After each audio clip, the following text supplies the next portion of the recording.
Hello, brothers and sisters. Thank God for another week. It is your brother, Ike Frimpong, the counselor. As today we continue the series on being single and being married. But today we are going to look further. We are going to explore further. This series may take us a very long time, but today we are discussing that when you are single, you are separate individuals. Or when you are single and dating, you are two separate individuals. But when you are married, you are one. The Bible makes us to understand that the man and the woman shall leave their parent and shall become one flesh. We are come to explain the concept of one flesh or one person in marriage and being two separate individuals in dating or in courting. So when you are single and dating, you are separate individuals. That's why you are at liberty to discuss the marriage. That's why you are at liberty to take individual decisions. That is why you are to study each other, and it is allowed because you are two separate individuals. So all the topics we have looked at today tells us that when you are single and dating, you are two separate individuals, and therefore you can live as an individual and take individual decisions. You can also discuss your relationship. Why? Because you are two separate individuals, and you can study each other because you are individuals and there's no need to grow together.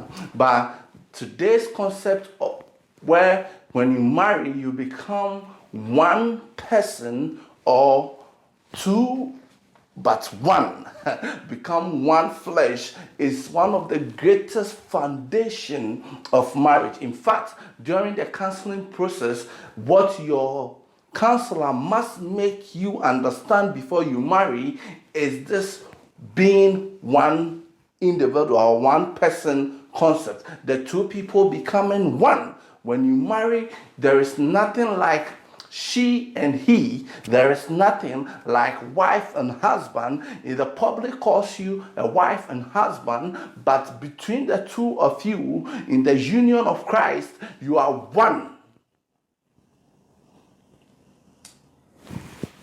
The man and the woman shall become one flesh. The one flesh concept is one of the fundamental concepts in marriage. When you fail to grab that concept, when you fail to understand that concept, the marriage is shaking. The root of the marriage is not firm. The foundation of the marriage is not concrete, and it will be shaken by any wind and storm that blows. But when you begin to understand, or when you come to the understanding of the one person, one flesh concept, some Bible quotes it as one person, some others quote it as one flesh. When you understand the one flesh concept, you appreciate, grow, and become more loving to each other. The marriage is between the man and the woman. I said it's between the man and the woman. And the day that they are blessed, the day that they come out as husband and wife, the day that the man of God says, I now pronounce you husband and wife, from that day onward, you become one flesh. One flesh means that I have no vision of my own, but the vision is the vision of the marriage. The vision is the vision for both of us. One flesh means that the woman is the helper of the man, and therefore will help the man fulfill all that he wants to fulfill for the family. One flesh also means that the man being the head of the family, the man being the head of the marriage, a man being the head of the woman, as said by scriptures, not me. Therefore, the one flesh concept means that we will walk together, be together, have one goal and one purpose. When I was explaining individualism and teamwork, I made you to understand that when you are single, yes, you can be individual. When you are single and dating, you can still move and continue as individual. But when you are married, you can't move and continue to do your things as an individual because of this one flesh concept. You must play as a team. You must agree more than to disagree. Because in the marriage, we are not two, we are one. And therefore, we must forge ahead. When the family is torn apart, when the family or the marriage is at the stage when there's too much argument, the marriage is on its way to crash, or on its way to dissolve, because the concept of one flesh makes us understand that we must 99% of the time agree to forge ahead. It makes us understand that I don't have a plan of my own, but this is the plan of the marriage. This is the plan of the two becoming one. We are all working towards a common goal. We are a team. We can't be addressed separately. That's why when the man and the woman is being called, they say, now call on Mr. and Mrs.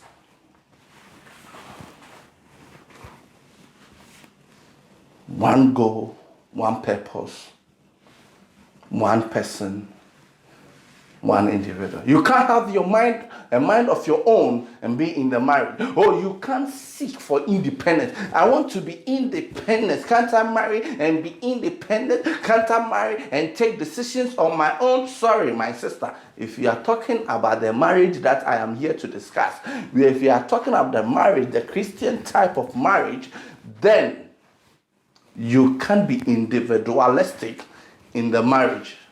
That's why I told you before that there is no way individualism will work in marriage, because they are supposed to be one flesh. The man and the woman is supposed to be one flesh. So when you are single, each and everybody matters. Each and everybody's opinion can affect the relationship. Each and everybody's opinion matters to the relationship. Agreed. But when you are married, you become one flesh and form a family and a unit on your own. And that is why you can't go for each and everybody's opinion. That is why everybody associated to the two parties becoming one is seen as a third party. When you marry, anybody and everybody around you is a third party to the marriage. Even children are third party to the marriage, because they are not part of the one flesh concept. The one flesh means that it is me and my lady, it is us alone. Her emotions are mine to worry about. Her spirituality should be my worry. Her financials and everything should be part of what I worry about. You see, when you marry, you have no money of your own. Yes, you have no house of your own. Neither do you have any car of your own. In the marriage that Christ built, and the marriage that we must live as Christians, meant that you can't have a secret of your own. In fact, we are one, we are not two. That's how beautiful marriage is.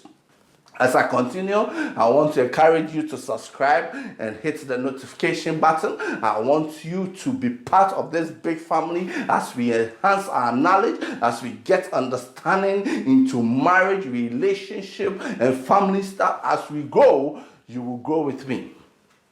My brothers and sisters, we are here purposely to learn.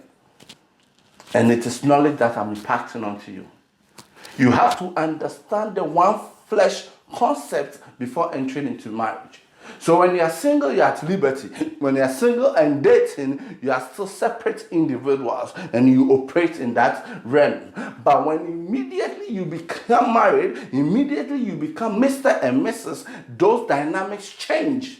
And from that day onward, you have no mindset of your own. No. You have no plan of your own. Oh, brothers and sisters, you cannot take you can't take decisions on your own. That day you become one flesh. So don't be worried that your wife is calling you to ask you, honey, where are you. You are one flesh in everything. Therefore, your wife deserves to know where you are. I said your husband deserves to know where you are in this particular moment. In fact, he is with you wherever you are.